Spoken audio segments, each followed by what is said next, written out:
At Tuacahn, each one of our 32 actors performs in 3 different shows. Within these shows, there are over 100 roles, which means one actor can be a farmhand, a munchkin, or a crow, all before intermission.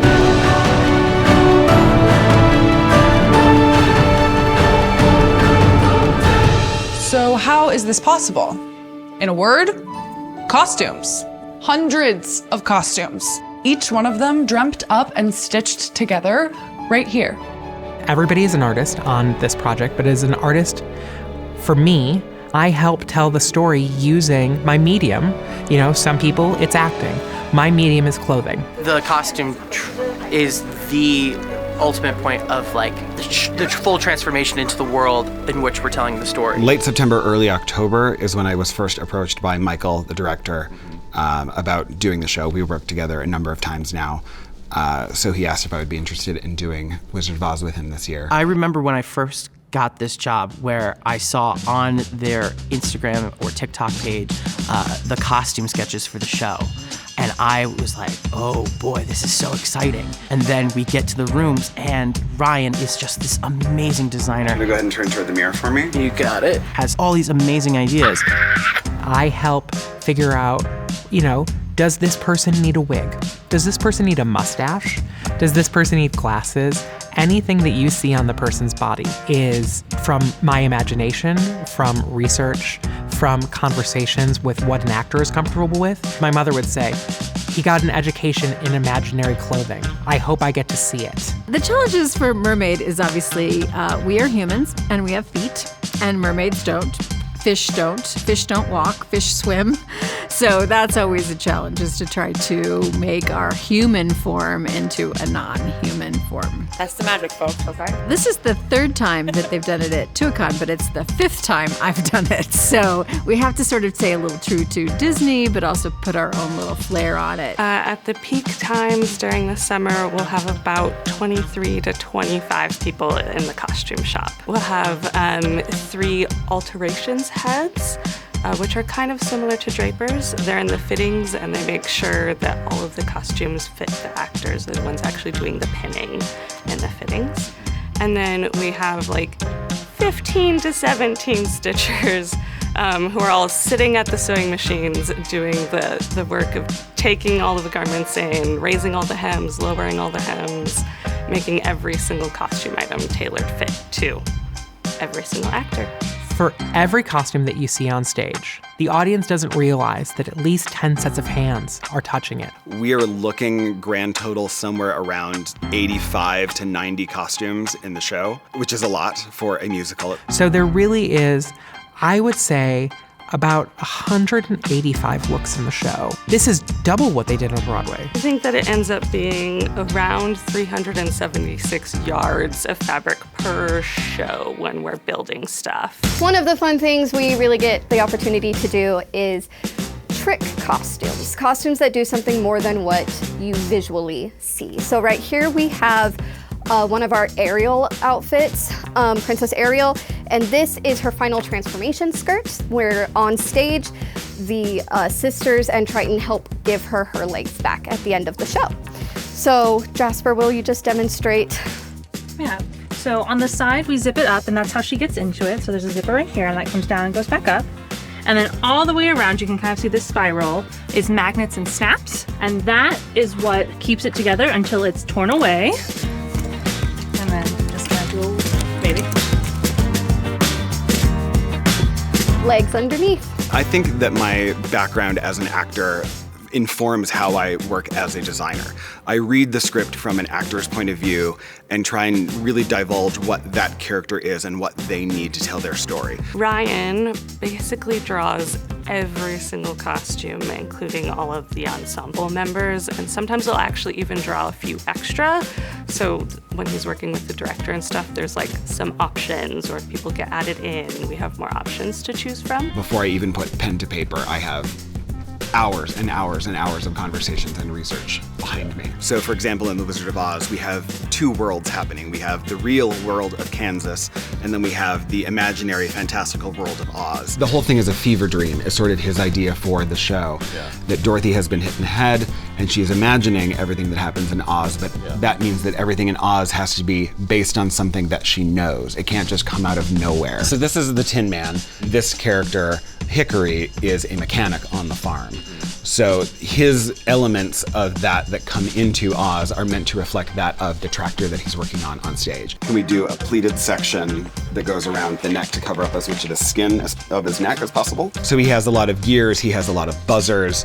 I went back to the source material and read how the Tin Man became the Tin Man, and I wanted to incorporate things of that. So he's branded with an OZ for Oz Tin Works. Robin's kind of similar in that, where she had a lot of sketches for us from all of her with some extra options. Well, I did look at a lot of fish, so actual fish. So what kind of fish, what brightly colored fish do we have? There we go. Looked at a lot of coral reefs, a lot of that sort of stuff. But then again, they have to dance and they have to partner. So I can sort of take elements from that to incorporate into their costume. Yeah, it feels good. When you're in rehearsal, I want you to be aware of your tail, because you can sort of wiggle your tail. Yeah. Oh. Yeah. When you get excited or when you get nervous, you can do a little, wiggle, wiggle, wiggle, wiggle, wiggle. We need to help tell the story by using different colors. So, in the Pulitzer world, he is black, silver, white. You don't win a war on the battlefield. It's the headline that crowns the victor. His world is all black and white, like the type of his paper. It is a black and white world, and he is ruling over it with the blood of the people that he is using. The price for the Newsies goes up in the morning. Just a few common sense gents, that's the bottom line.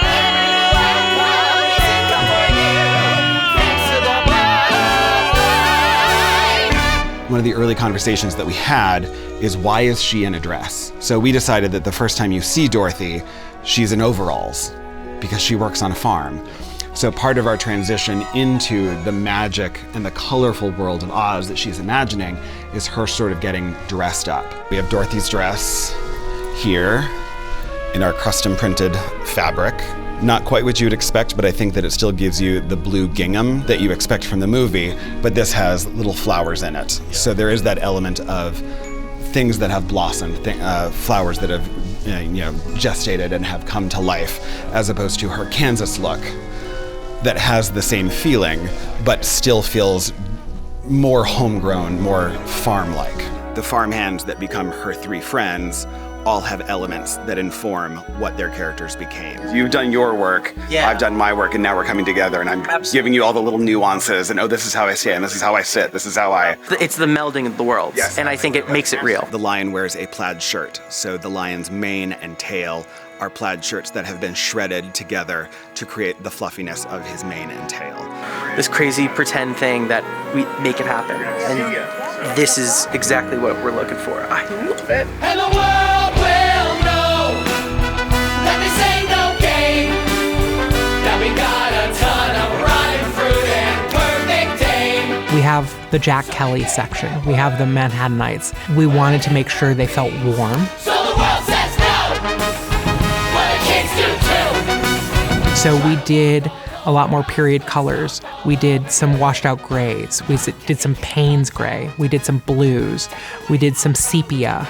So we're getting that color palette. And then when we get to the Newsies Here section in Act 2, Brooklyn's here, they're in bright red. We're the boys from the beaches of Brighton, Prospect Park and the Navy Yard Pier. Strikes ain't fun, but they sure is exciting. Loud and clear, Brooklyn's here. Spot Collins with the red and the Brooklynites just having the power and the heat, taking that red away from the rich people and owning it. My name is Clara Boas, and I'm one of the primary dressers for the Tin Man, and I would like to show you how our Puff Puff works. So we have our little mechanism here that, believe it or not, was an old dog toy from my lead. And right here, when you squeeze it, air comes out on this other end. We have our hat, our Tin Man hat right here. So we put it on the inside here, and it comes out like that. And then, believe it or not, we use baby powder. which ironically is the same way they used it in the 1939 movie as well. Sometimes my coworkers will make fun of me because I have baby powder all over me, but they just don't understand. It's a process. The actor will wear it on his head, it sits right here, and then when you squeeze it, baby powder should come out. When the actor gets it and they have a huge smile and they understand, it is so satisfying to me as a designer that I have done my job and I'm giving them that last bit of information that they need. You can see them put on the costume and all of a sudden they like change their body. So all of a sudden they are becoming that character because sometimes that costume is just that little extra icing. It informs a lot of choices that happen on stage. It informs the way you hold yourself as the character, as a performer.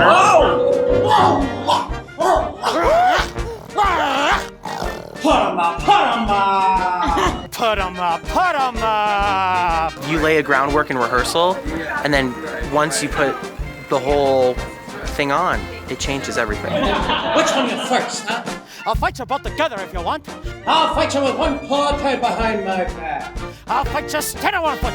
I'll fight you with my eyes cold. The one thing with that is, what can you do to make a giant furry costume for a lion happen in 120-degree weather in a desert? Heat is something that we absolutely have to work out and figure out how it's going to work here. We have designed the costumes to accommodate what we call an ice vest. We need to keep our actors cool. A lot of them are wearing multiple layers, so we have a couple different methods. So our first method is an ice vest.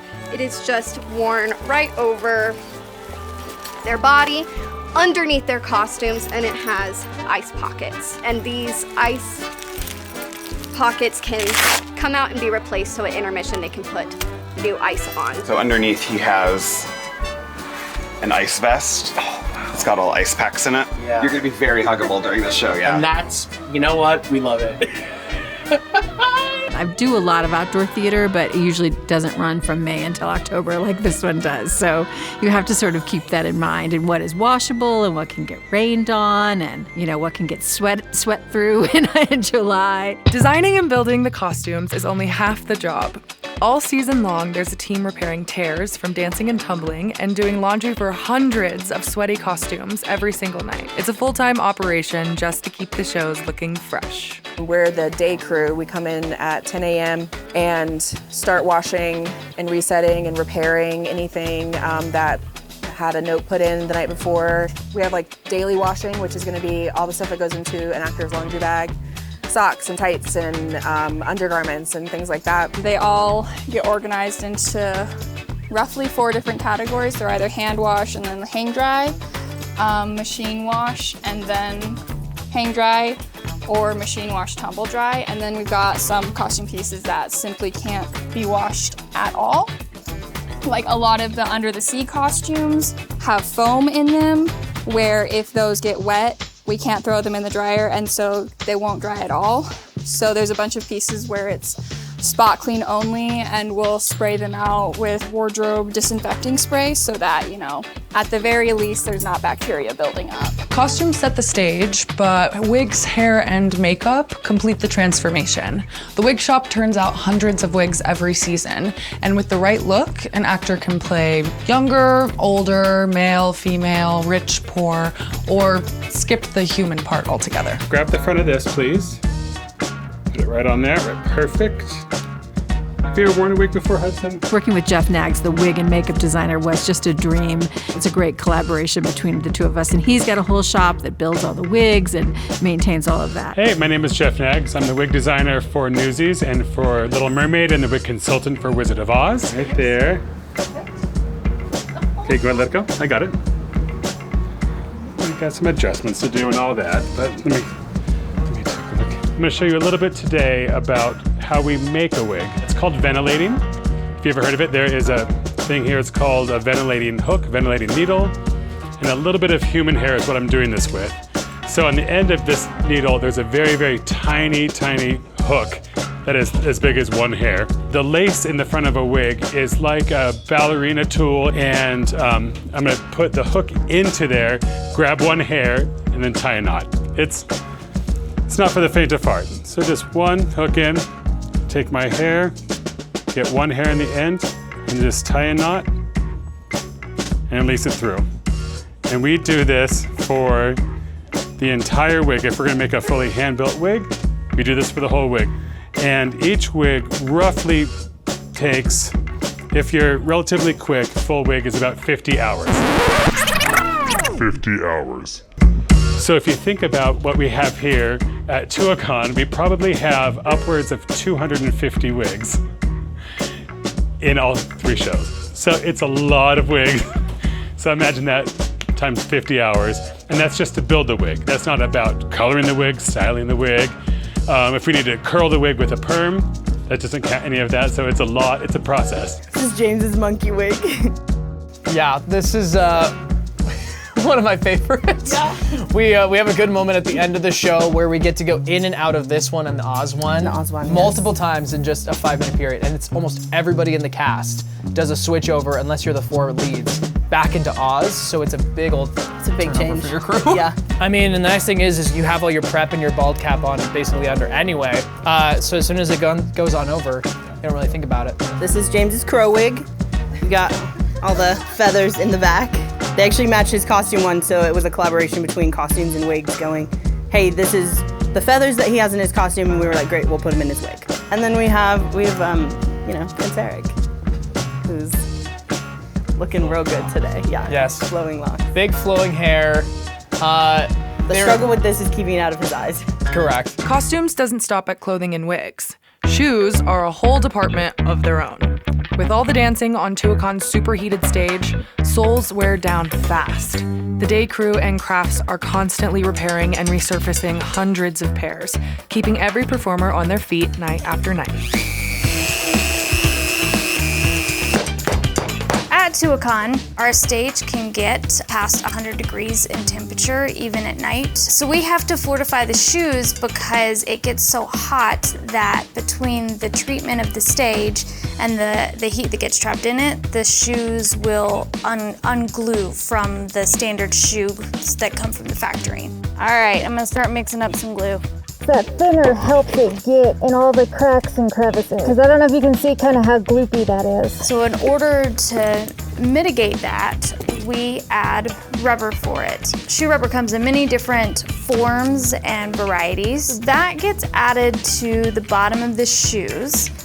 But because of how hot everything gets, we have to be very conscious of the glues that we use. If we're gluing, we wear this one because it helps filter out anything that is harmful. One reason why I really like this glue is it is less toxic than some of the other alternatives. Here at Tuacahn, we flood our stage. Dancers will even dance on the wet stage. So we have to make sure our dancers are safe. So we spray this Gorilla waterproof passion seal. So this is used in like the bed of trucks and things to help with keeping it waterproof. So this has to be sprayed on every show. So it lasts more than one show sometimes, but we do check at the end of every show every pair of shoes to make sure that it is still on there. And then we use a rubbing alcohol to clean it because dust can also impact that as well because we're outside. So we're spraying on average 130 something pairs of shoes every show. Tuacahn's costumes don't take their final bow when the season ends. Thanks to the rental department, these incredible pieces get an extended encore, traveling to theaters across the country and bringing a little Tuacahn magic to stages from coast to coast. I'm Pippin Calamay. I am the costume rentals manager. After a show ends, we have them all barcoded and inventoried. We have these special heat set barcodes, so this way everyone knows in the paperwork like what is each costume and who it belongs to.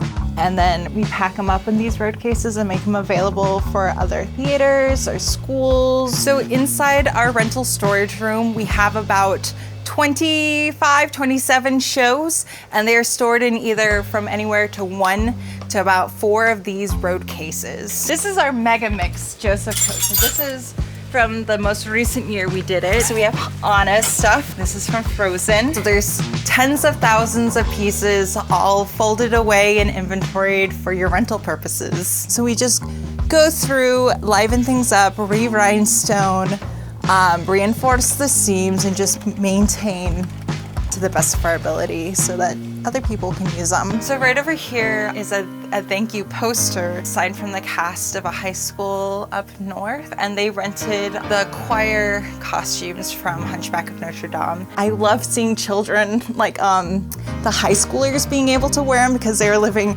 truly their Broadway dreams. So this one's Mamma Mia, and this is local, so this is from Dixie High School. To get to feel like you're helping to inspire the younger generation coming up who's gonna, be doing your job here in a couple of years down the line is really cool to be a part of. It's more than just the buttons people have to hand sewn in, the zippers people are installing. It's just this collaborative effort of passion of the people who are wearing it, to the people who maintain it. It's just a whole lot of love and passion, and I'm thrilled to see people pass that on to the next theater.